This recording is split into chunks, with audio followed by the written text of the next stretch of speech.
Hello, gorgeous heartbeat, and welcome to Heartbeats Harbor. I'm your host, Brianna Hozak, and I'm here to shine the light on the shadow path we walk as heartbeat women. Women rising into leadership roles as lightworkers, changemakers, world shakers, or as I call us, heartbeats, do not have an easy path to walk. It often feels lonely, painful, and unique, but I'm here to help you see how very not alone you are, and how beautiful the shadows surrounding you actually are when you love and integrate them on your healing journey. I create spaces and opportunities for women to step into deeper self-awareness, self-acceptance, and personal healing, community and sacred circles, as well as leadership of themselves, their families, their communities, and beyond. My business and my life is and always will be about massive change in the ways things are done around the world. I believe it's a big part of my purpose on this planet to be a voice for those who don't have one, a safe harbor for those who need one, and a beacon of light to inspire a better way. None of this is easy. I've learned that big impact requires bold action and delusional levels of confidence, as well as a ton of shadow work. If you love what you hear on this podcast and you want to be part of the growing, supportive online village of Heartbeats Harbor, make sure you join my Facebook group, which is linked below in the show notes. Now, I can't wait to get started, so let's turn on the lights. Hello. Okay, so today we are here with Tricia Clark, who is a mealtime mentor and kitchen witch. She uses a combination of problem solving, human design, intuition, and a flair for infusing simplicity, joy, and connection into mealtime. Through her unique mentoring, Tricia empowers busy entrepreneurs and families to transform their mealtime experiences from routine to remarkable. Tricia's expertise is not just in crafting delightful recipes, but also in nurturing the soul through shared meals. And I personally know Tricia and I absolutely adore her. And I have to say, she's probably one of the most patient human beings I've ever met because I specifically do not like to cook. And I have been a member of her mealtime membership that she has and been a total pain in her ass, like not utilizing the resources, not not asking the questions, and she and I have built up a friendship now over a fair amount of time, but I can just I think that I'm probably the worst possible client for someone like Tricia around mealtime, because I'm just so resistant to it. I am the mom who will buy all the snack food only because I don't want to have to cook.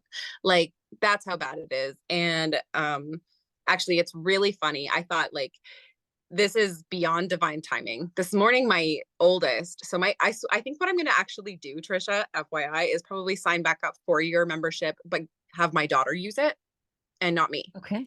All because right. she loves to cook. I'm thinking I do all the chores. She does all the cooking. I'm good with it. I just hate it so much. So lately she's been picking up a lot of the cooking. And today she got up at 5:30 in the morning, had a quick shower, and then made pancakes for everybody. I woke up and I was like, what do I smell? That's amazing. She's 13. And I was like, really though, on the day that I'm going to talk to Tricia, she got up and made pancakes in the morning.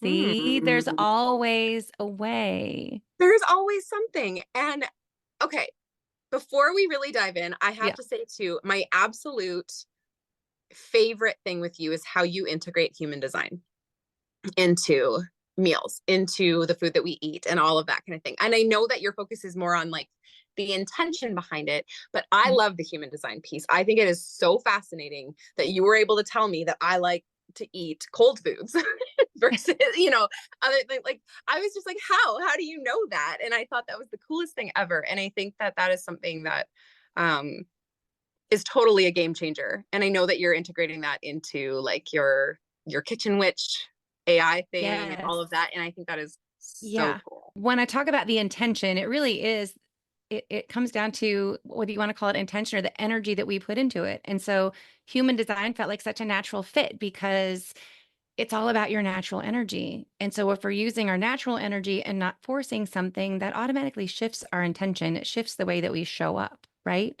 And when we show up differently, we are more open to connect differently. Yeah. And then we get to spend those minutes that we're eating, whether you cooked it or you got McDonald's or you're eating a snack smorgasbord. it's about the time that you spend doing it, right? Because even one of those fun snack smorgasbords can create an immense amount of laughter and conversation, right? Totally. I mean, Yes. what were those TikToks and reels that were going around for a while? The girl meal.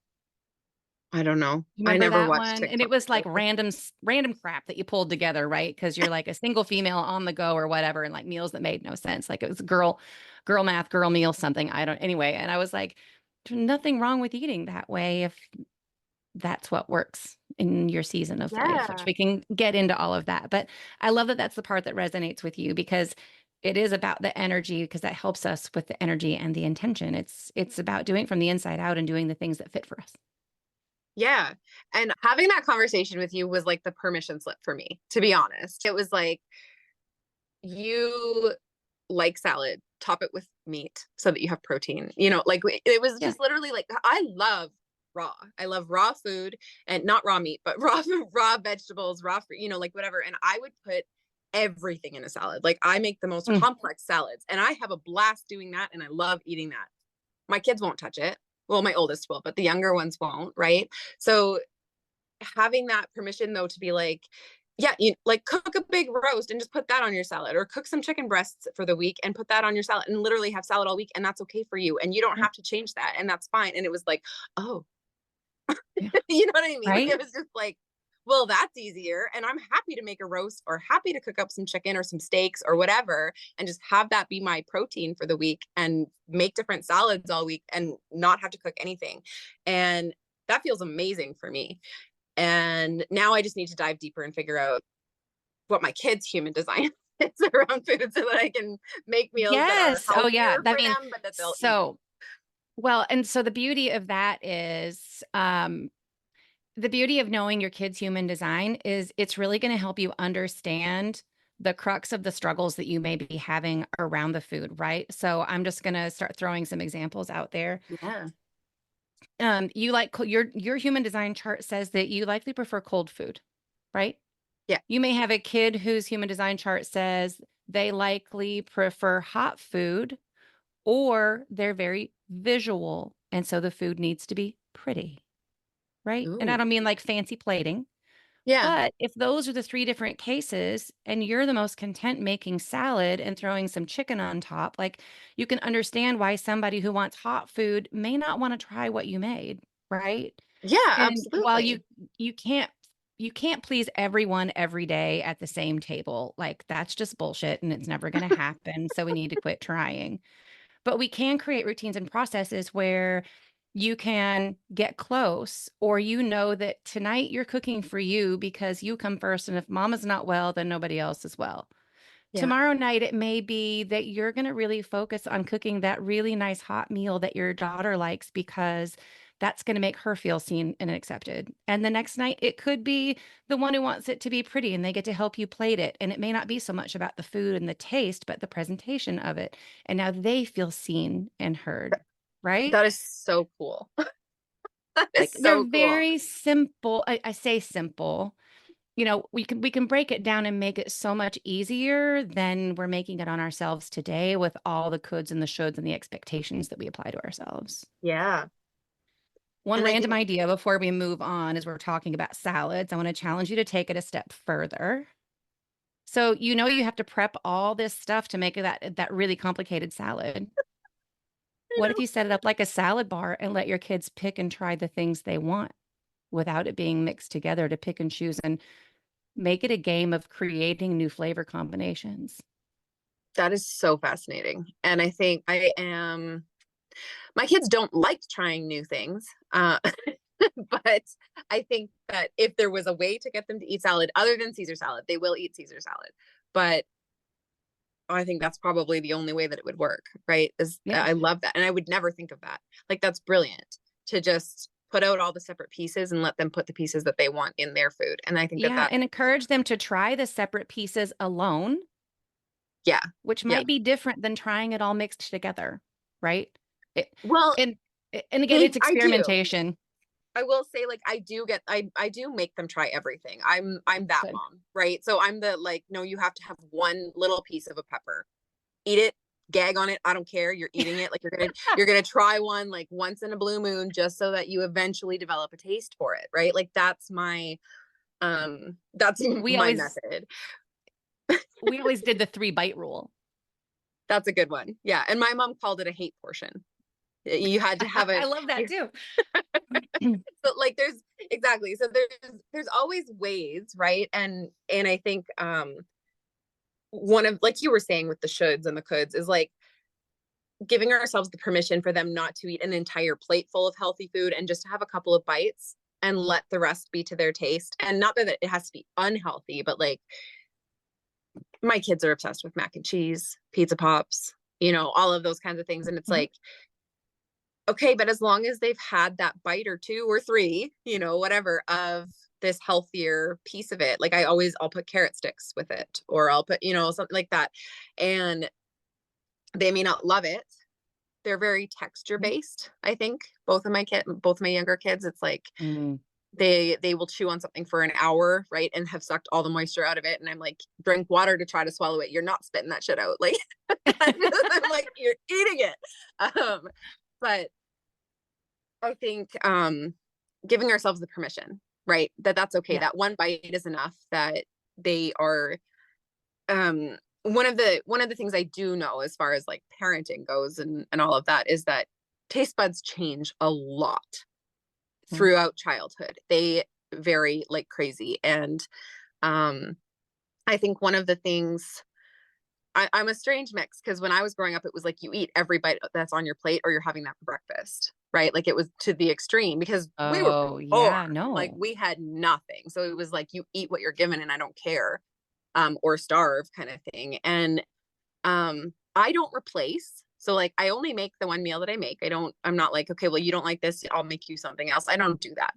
But I'm not going to also save it for the next morning and make them eat it for breakfast, or, like whatever, like that's too far for me, that I'm like, and I won't give them a snack an hour later if they didn't eat their food, or, stuff like that. But being aware that having those taste tests, those hate portions, whatever you want to call it, like doing that occasionally is really important, because their taste buds are changing constantly. So we don't want to just leave that out and assume that they're never going to like it. Right.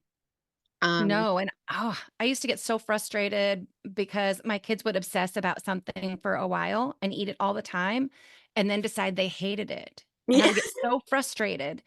And then when I mean, they're 25 and 20 now. So we're talking years ago, I'd had this frustration. And then I start studying human design a few years ago. And I'm like, oh my God, that's totally part of our manifesting generator DNA. That is totally part of just who they are. Wow.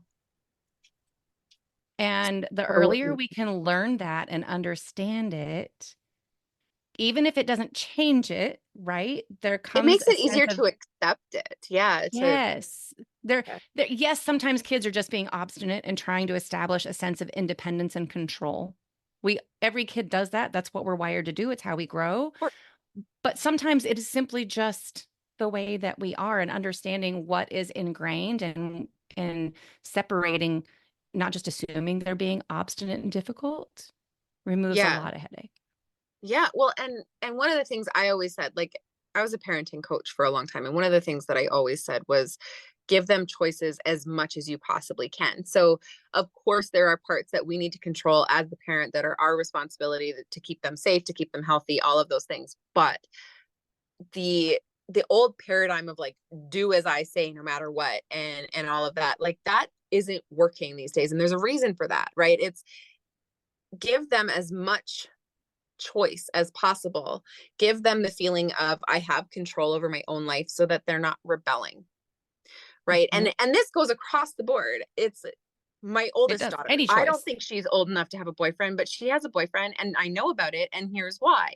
Right. Like I am not going to say no and have her go behind my back, because guess what? I was a teenager once too. And I fucking know it's not going to work like that. But also I'm like, if she's there, if that's where she's at, she's going to go behind my back and do it. And then I'm going to wind up with a knocked up 14-year-old instead of okay, you can have a boyfriend, but you guys hang out where you're in my sight, you're in his parents' sight, whatever. Like we can monitor. And that's, you want to have a boyfriend? Okay, they kiss. That is it. I'm like, you're not Yeah. allowed to go beyond that. You're not, they're 13 right now. I'm like, nope, that's good. That's Right. good. That's good. Um, but I'm like, when it comes to that, and I know that feels like so off topic, but literally it's what you said about putting out the salad bar, letting them choose, giving them the control over their meal Mm-hmm. without being like, okay, you get to just eat junk food and here's chocolate and chips and, whatever, all of this stuff. It's like, Yeah. these are your choices. And this is with any tantrum. If my kid is having a tantrum, it's like, okay, you can do this or this. What do you choose? I don't say you have to do this and not give them a choice. I give them two options. You choose. So, and I've never applied that to mealtime. So I love that whole idea of like, just put it all out, let them choose which ones they're going to eat. That's brilliant. And Well, so and you can aligned also with make how I sure parent. that in that selection of things that like, there's one or two things that each one of them are going to eat, right? So they're not going to Yes. starve. Everybody's like, oh, I can make my own, but there's also something I know I really like here. Now, all of a sudden, I dread it less, and I might be willing to try something else. Even if it's not conscious, right? Yeah. Subconsciously, I feel seen. Yes. Your walls come down. Well, and that's the whole thing with the control, right? Is Hmm. letting them have control over their own lives. Then they don't feel the need to resist across the board. When you have zero control in your own life, you resist in every area, right? Because it's just like, Yep. I'm my own person. Let me be me, right? So that's so brilliant. And I think, I mean, all of my kids will eat cucumbers like a chocolate bar, like they're just like big bites of cucumbers. I don't know what it is with cucumbers, but I'm like, at least you're eating a vegetable, right? At So least, I'm yeah, like, whatever it good. is. Carrots were always a struggle. Tomatoes are like, hell no, right? Like there's so much of that going on, but I'm like, I love, and actually, my son was visiting my mom and had slices of tomato with salt on it. I had never offered it with the salt on it. He likes it that way. I'm like, right? Or he like gets so Yeah. excited. I put like a tiny chunk of tomato in a wrap, and he was like, "I ate a tomato." And he's telling his dad, and I'm like, "Okay, it was like this big, right?" So um, our neighbors' kids have been best friends with our kids for years. And he would come over and stay the night or come over for dinner. And she would always be like, I'm so sorry. He's such a picky eater. Like, he's not going to eat anything green. He will not eat salad. And I'm like, okay, it doesn't mean I'm not going to serve it. yeah, That kid has eaten everything I've ever put in front of him and enjoyed it.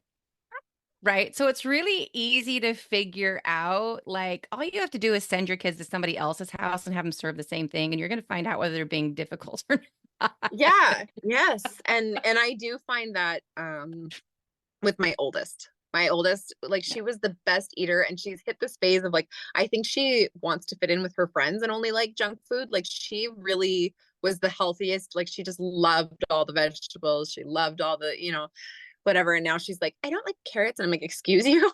You've never not liked carrots. Yeah. What are you talking about? But Well, did you know then we I hear talked about about she goes taste to other buds people's houses. changing? That's true. That, That is true. But I feel like that's such an extreme, like she always liked it for the first 13 yeah, years of her life. And now she's like, I don't like that. So I'm like, I don't you just don't like to eat. Like literally that at she's at that 13. phase, right? Hmm. Yeah. So I'm like, but then I hear like, when we introduced with the boyfriend's parents and stuff like that, I was like, don't let her tell you she's not hungry. She's always hungry. Like, so then I ask every once in a while, I'm like, did she eat? Yeah, she ate. She ate lots. She's good. And I'm like, okay, good. Like, Yeah. but anyways, so Oh, yeah, that's 13. Ugh. yeah, 13 is awful. I really don't like it. You could not pay me. You could not. There is not there's not an amount of money in the world that I would agree to go back to 13 for. Just No. not one.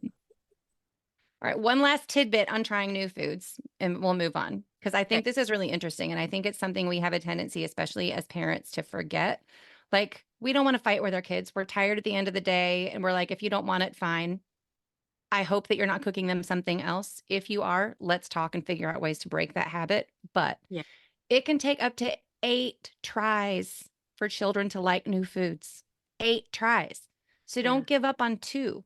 And Yeah. so if you try a hate helping or a 3 bite rule, and I don't mean like a fight, like you can't leave the table unless you've taken 3 bites. We always did. The first bite is because you think you're going to hate it. You already know you're going to hate it. You guys can't hear me do air quotes, but and then two, there's the bite where you're like, okay, maybe. Yeah. And on the third one, you know whether you like it or not, right? Yeah. And it doesn't have to be 3 giant green beans. It can literally be 3 little bites. But we always tried to make it fun and not a you can't leave the table. And it was always if you try these 3 bites, you can then have seconds of anything else that's there. I don't care what it Yeah. is. Yeah. I Like love that. I'm not trying to make you eat the whole plate. Yeah. And I feel like so many people, so many of the women in my audience are at this phase of life, right? They're moms, they've got young kids, they're dealing with supper nightmares, and it's just like, and sometimes breakfast and lunch too, right? Like my kids, my 2 younger kids, it was literally my youngest, from when she was like first eating solid foods, I had to put her in a headlock to get that first bite in her mouth. Actually, she wouldn't eat anything, not even her favorite foods. Like she would just starve. That's crazy. Forever. It was awful. And I was like, what the heck? And then as soon as I would get a bite in her mouth, I would literally like headlock, force her mouth open, put a bite in there. And as soon as it hit her tongue, she's like, oh, yum. And she would eat. I was like, why? Why? And it would be like, literally, she has always loved mac and cheese, right? Katie. It would be Katie. And she would not open her mouth until I shoved that first bite in. It didn't matter what it was. Like, wow. I don't know what that was about. I don't know why. I was like, this is horrendous. I was like, you need to try. And like, it sounds awful that I had to do that. Like literally she was a baby and I'm like, open your damn mouth. Like, because she was starving. She was so hungry. And I'm like, you have to eat something. So anyway, I fully understand how difficult mealtime can get, is all I'm saying by that, right? And so for all of my listeners who are moms, I really love this. I love there's these concepts of like, let them try things 8 times, make these things again, don't cook a new meal for them. They're not going to starve if they skip one meal. That's one that I always said too. If they refuse to eat, and don't make it a huge fight, because the more you fight, the harder they resist, right? But like if they skip one meal, they're not going to starve to death. They may be really hungry. This was a big sticking point with my ex. He was always like, they're going to starve. No, they're not. There are kids who are actually starving. Let's not go there, right? It's just but I would never do the snacks in between. You didn't eat, you just wait till the next meal. I'm not going to make and it goes back to choices. Yes. It goes back to choices again. You can choose not to eat right now. Yeah. And you don't get snacks. You're going to be really hungry in the morning. Yeah. Or you can choose to eat it now and move forward with your day. Like, yes. and as they get older, that becomes more difficult, right? But then it's like, okay, if you aren't going to eat this, you can go fix yourself something else. I'm not cooking something different. Yes. Yeah. And like at a certain age and they can go make themselves a PB&J, then fine. Yeah. Yeah. Or in my oldest, it's Mr. Noodles. Her and her boyfriend, actually, they come over here and they just eat noodles. Like, it's insane. I probably keep the Mr. Noodles brand in business. I'm serious. Like, it's brutal. And he's like, I love coming to your house. I can just eat noodles. And I'm like, yep. I'm going to start sending a bill to your dad every month. Like, I'm just like, this is crazy.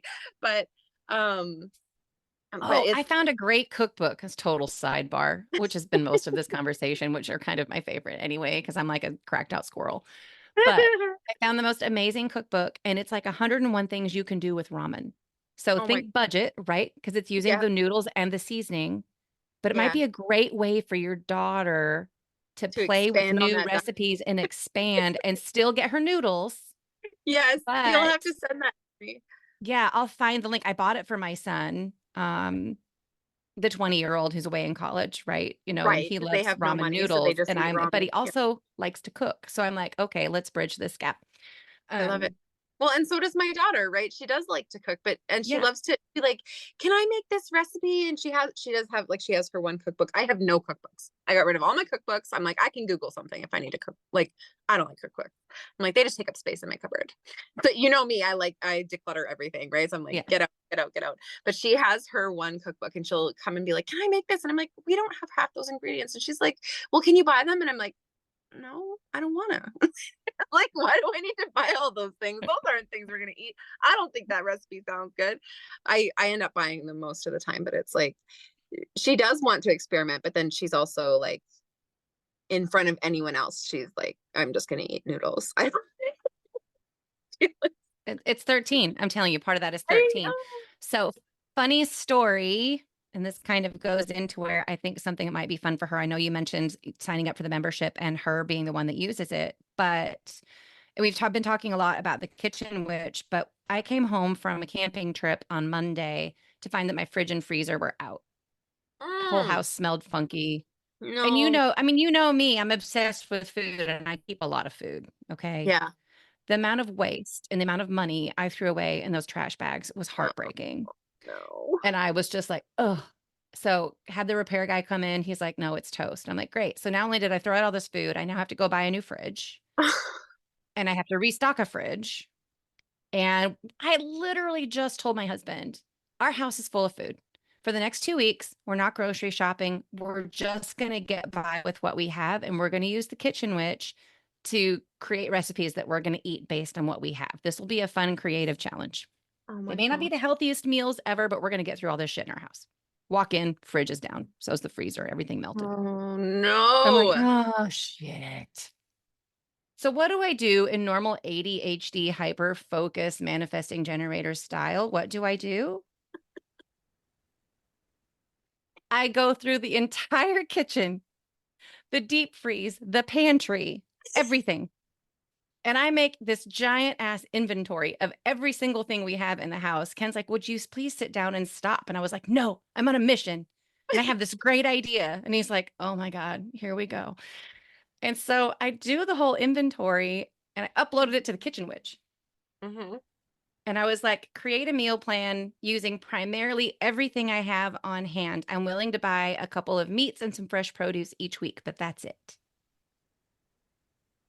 Give me a meal plan. So it spit out 7 days of meal planning. I kind of told it like, here's kind of how I like to eat for breakfast and lunch.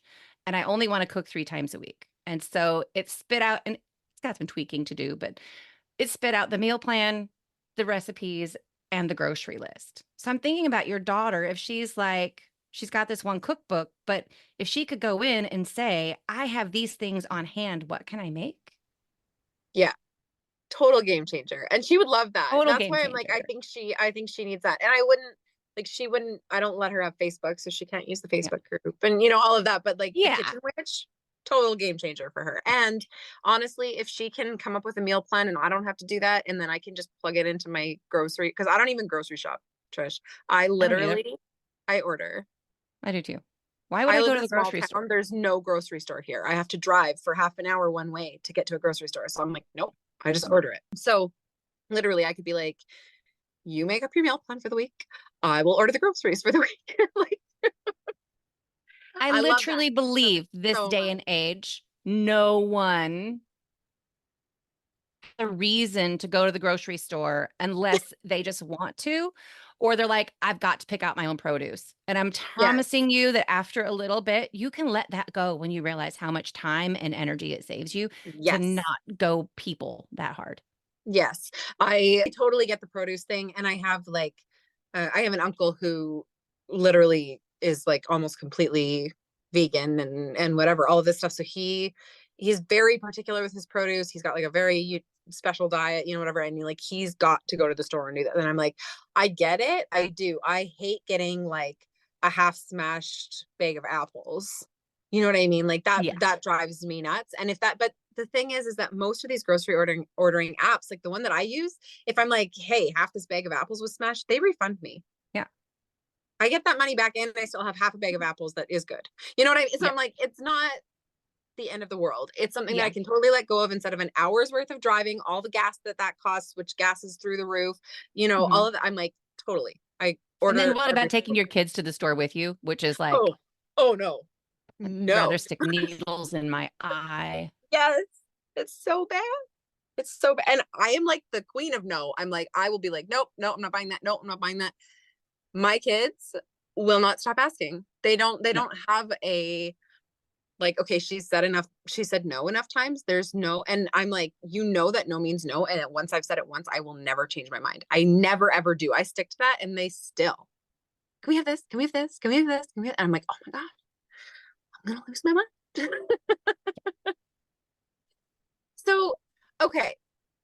I love that your whole focus is creating connections, right? So it's like making mealtime easier, but it is having those amazing relationships based around meal times, which is such a game changer, right? Because instead of fighting for every meal with our kids, it's having that calm, fun, and time for connection. And one of the biggest things that I know is really important for me and is really important for most of the women in my audience is we're all trying to be more present in our lives and be less tied up in social media, scrolling, all of that kind of thing. And we want the same for our kids. We don't want them on screens 24/7. We don't want them only knowing how to interact with other people virtually. We want to have real life conversations. We want to really connect with each other. And I think it's really important in this day and age.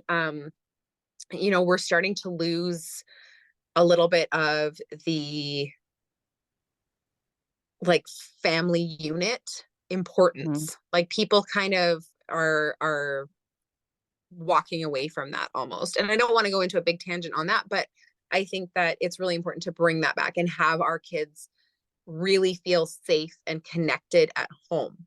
And that's something that can be really hard to create in our busy go, go, go, go, go day-to-day lives.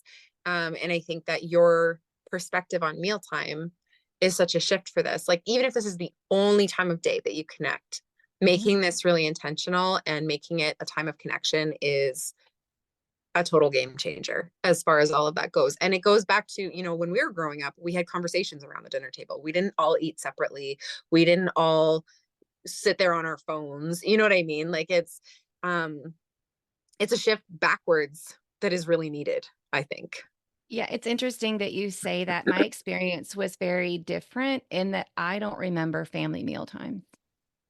And so, we'll try not to go too far down the rabbit hole, maybe save some of this for a future conversation because I think it's important to assess too. But so much of everything we bring into life and that we do, right, as parents is a result of our childhood, whether it is we learn what to do and what not to do, right? And we take both parts and we bring it forward. Yeah. And so for me, creating that sense of a safe place where we connected was incredibly important for me and my family because I didn't have that. I was Right. loved, I was cared for, I was provided for. I was also the youngest by a lot of years and in a lot of ways raised like an only child. And so it was just, she'll figure it out at this point. And everybody was just busy. It was kind of like a roommate situation, right? And I see that in a lot of families today. But we're still coming to the same place, right? Like you had that, you see it losing. I didn't, and I want it so badly. And so you can come from either place, but it's important. And this is what we'll say for the future discussion, but it's important to sit and reflect and ask yourself why you're bringing these things to the table, whatever the current state is now. Why are you bringing it? What do you want it to be like? And start there. Because that intentional family time that we've lost, you can only start, I mean, you can start with just one day a week to make that intentional connection. You don't have to do it every night, right? And there are a Yes. million ways to do it. It doesn't have to be around the dinner table. I've told this story several times where when my son was a teenager, or even a late teenager before he moved off to college. And we were kind of in that space where it started to feel like roommates because his schedule was so busy. He was working, he was, playing gigs because he's a musician and I'm working and running my business, like it just we kind of coexisted and we'd hardly see him sometimes. And so if he was home, I was so excited if he was home for dinner and he'd be like, I don't really just want to sit around the table. but we have this coffee table where the top lifts up, right? And it can kind of be your dining table. It is our dining table most of the nights now that we're empty Okay. nesters. But anyway, Yeah. even if we sat in the living room and ate and Logan got to choose the TV program that we watched while we were eating, he was sharing something that was important to him by bringing that show forward. So as long as we were sitting and eating together, I was learning about what was important to him, how he found out about it, who he heard about it from, why he liked it, right? It gave me insight that I wouldn't have otherwise had. So this doesn't have to be just relegated to the table. It's the proverbial table, right? Yes. Yeah. And it is more about the connection than the physical location. Absolutely. And I think that's something that I started to realize with my daughter, basically once she had a phone, once she had that access to other people in the outside world, she didn't want to have the connection anymore. And especially because her dad moved farther away. So my younger two, when they go to their dad's house, it's just me and her, and she doesn't usually go anymore. Mhm. And we would just like go off into our separate corners. And part of this is totally my fault because I was like, I want to be left alone. This is my time alone. Right. And normally she would be at her dad's, but now she doesn't go. And I'm like ignoring her and like, leave me alone and go away. And she's like, I want to be an angsty teen and hide out in my room anyways. Right. So we had to really, I was realizing that we were having like these weekends where we could have been connecting. And then during the week, what would happen was my younger kids would go to bed, and then she would be like, pay attention to me. Like, I have not had any attention from you whatsoever. And we would be talking until 2 a.m. in the middle of the week where she has to get up for school and I need to work the next day. And, all of these things. And it was like, what the hell is going on? And then I realized, I'm like, why are we not making use of that time on the weekends? Mm-hmm. Right. I don't need to work 24/7. Like, that's not my thing on the weekend. I give myself lots of downtime on the weekend when my kids are gone. But I'm like, why are we completely isolated from each other just because it's my, my quiet time, my kid free time, or, whatever. So we actually started, and it was like, yes, we could have like these deep conversations. We do have those. Most of the time they're still at 2 a.m. I don't know why that's the time to talk, but that's just when we do it. But and there's the ADHD again, right? Like there's we started, so now we're going to go on for 500 hours.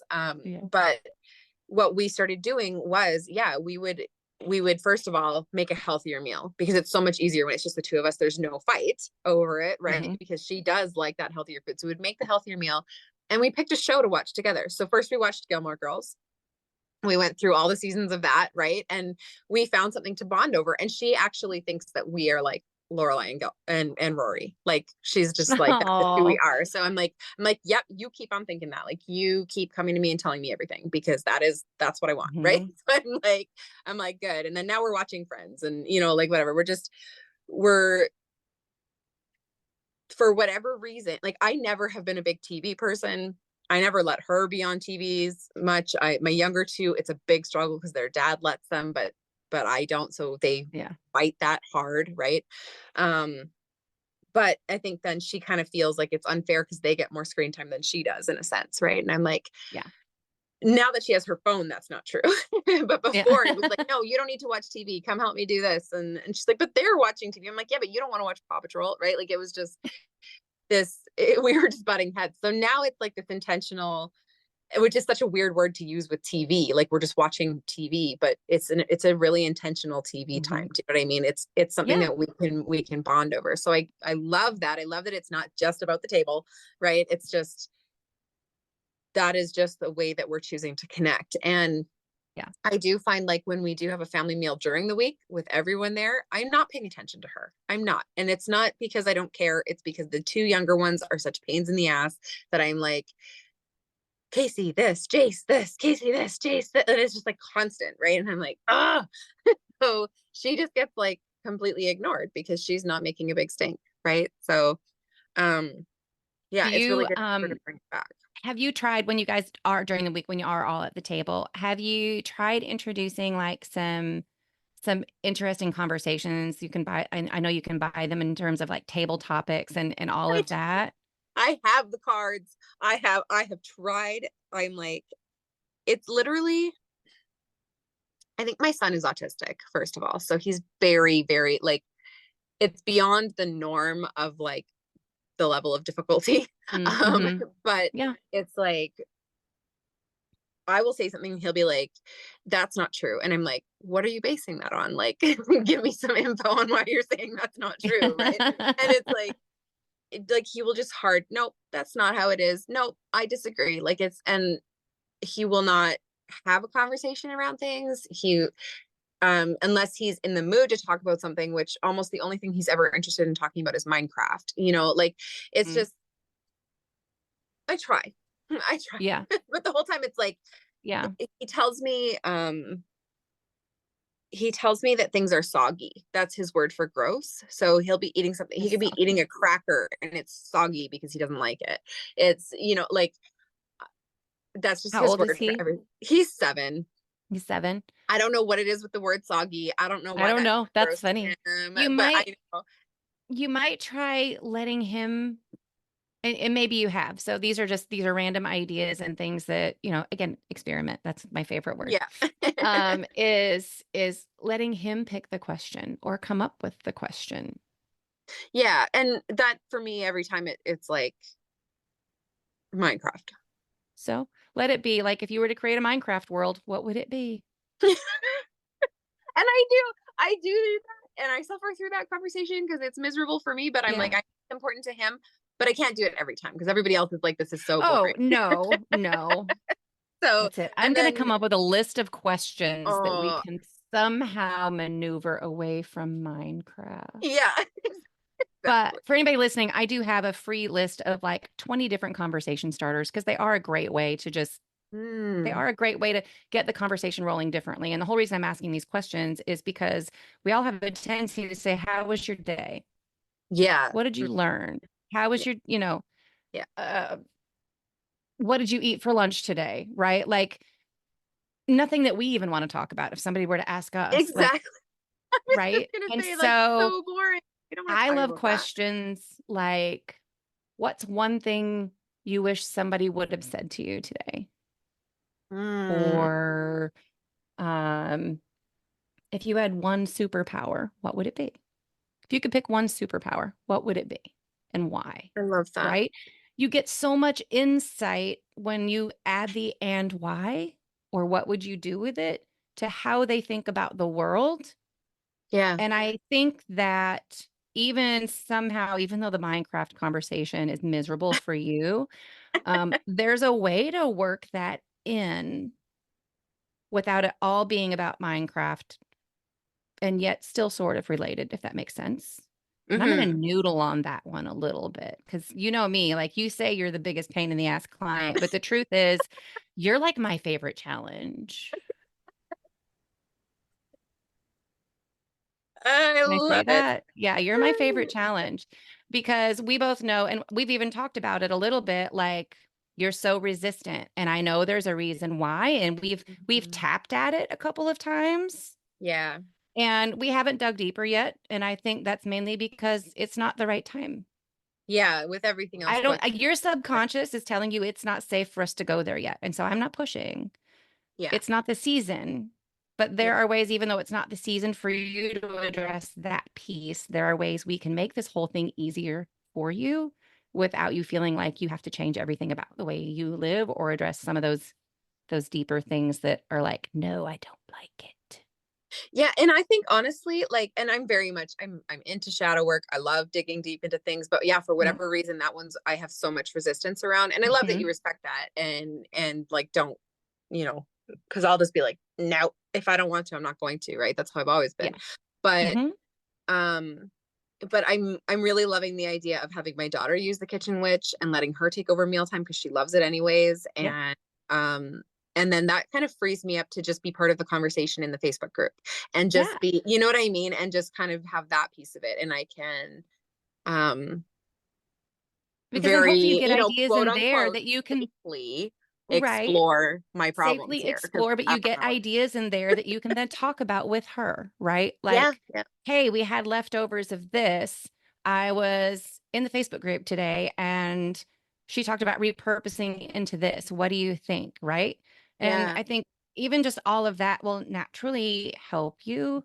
And eventually you're going to be like, okay, I've tackled these issues over here and I feel like I have space for this or I'm ready for I this. feel like just not having to cook will open me up to looking at those Yeah. issues. Like that is such a challenge for me. And I resist it so hard Yeah.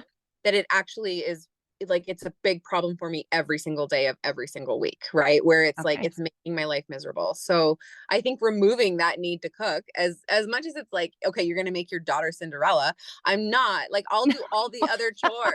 I swear she loves to cook, right? Like Oh, and she hates touching dirty dishes. I can do the dishes. I don't mind the dishes. Uh so well, okay. yeah. So See, solution. yes. So we need to wrap this up. Yep. And I mean, you and I could probably tangent all day, every day, because yeah, we're both the ADHD manifesting generator types. So we Yep. could do this forever. And I think we probably could have a total other episode on some of these and go deeper into some of them. But is there one, is there any, what, like you've actually shared a few tips with us, but is there anything else that you want to share in particular with my audience? Is there, and then also I would love for you to just really quickly tell us about your membership. Because I think it's just such a perfect starting point for people to get into your world and tell us a little about the kitchen witch and we'll just try to be quick. Wrap it up with that. Okay. All right. So, I'm the last piece of advice before I go into like the easiest ways to work with me are start small. Think about what energy you're bringing to the table today and what do you want it to be, and pick one thing to start with. Don't go all in, balls to the wall, trying to solve every problem at once. It never sets us up for success. So, where are you? Where do you want to be? And what's one thing that you want to change? Um, is my key takeaway from today. You've heard from us, it doesn't have to be a plethora of things. It can be one little thing like a salad bar, right? Try that, see Yeah. how it works.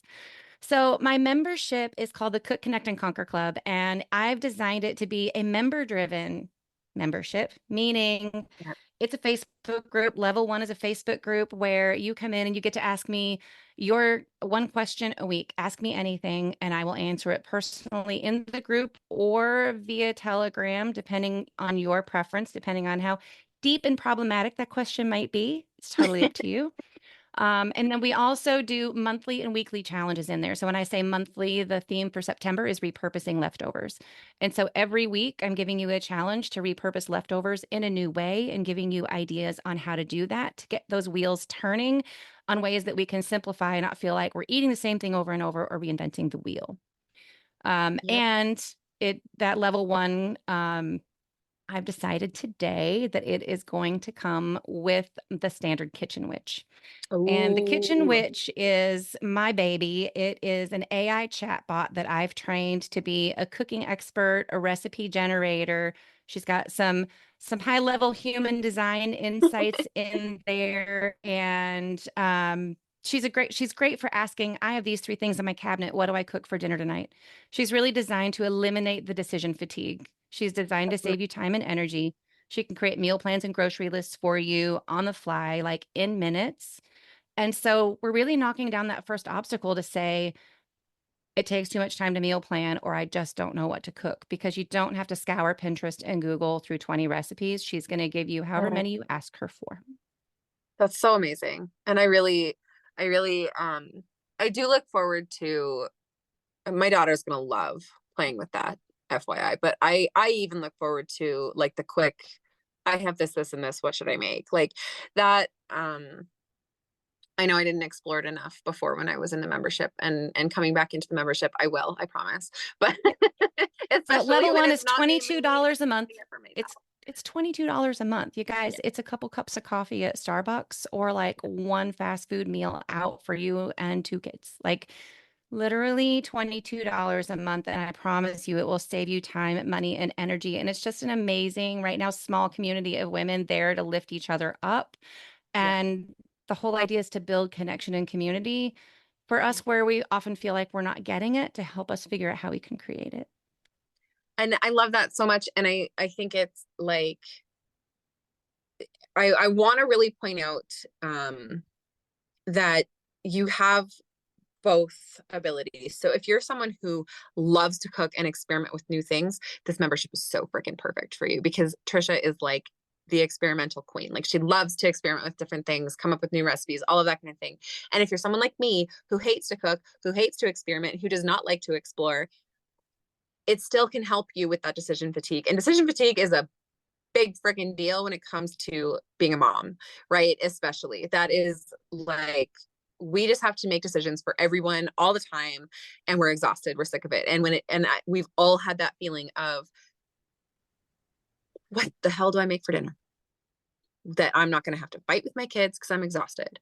Or, I've used my main 5 recipes, I'm bored, I don't want to eat those right now, and what the hell should I make? And I don't have time to scroll through, and I don't like, it just has so much benefit. I highly, highly recommend it. I went out of it for a while because my life exploded, but I'll be back very soon.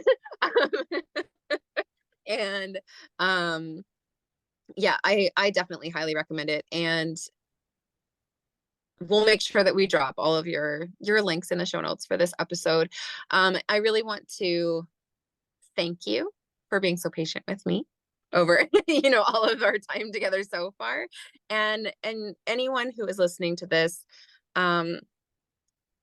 if you want to make part of your life easier, this is a really great place to start. I have to say, it is really, it's the common problem across, all families everywhere. And it's just like, It is. if you can eliminate this, why wouldn't you? Right. So yeah. I'm here to meet you exactly where you are, and we move from there.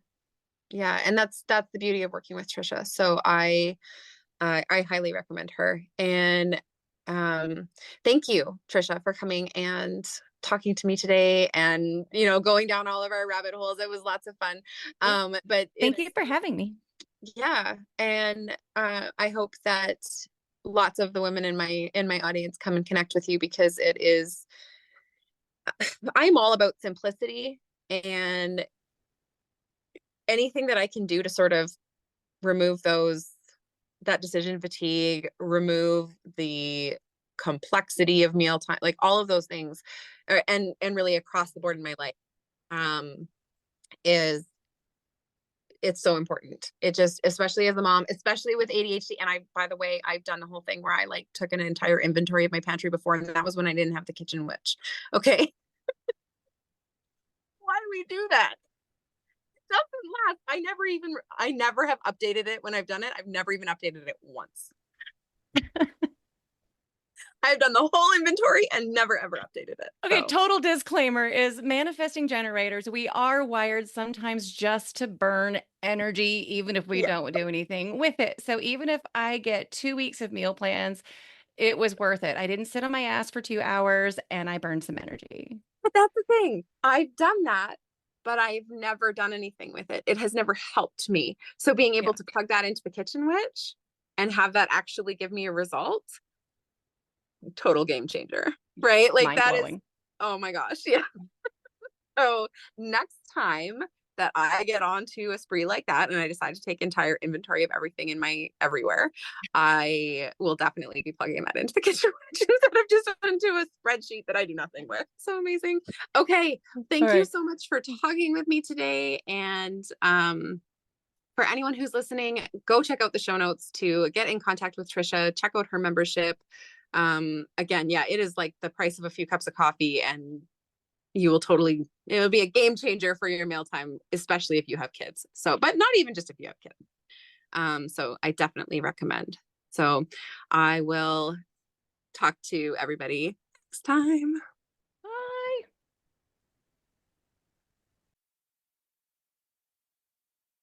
Thank you so much for being here with me today. If you enjoyed the show, make sure you subscribe to be notified of new episodes.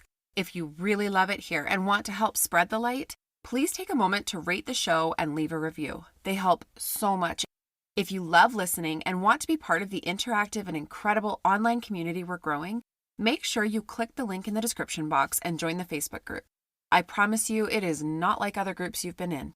Hope to meet you there soon, and I'll be talking to you next week, sending you all my love from my heartbeat to yours.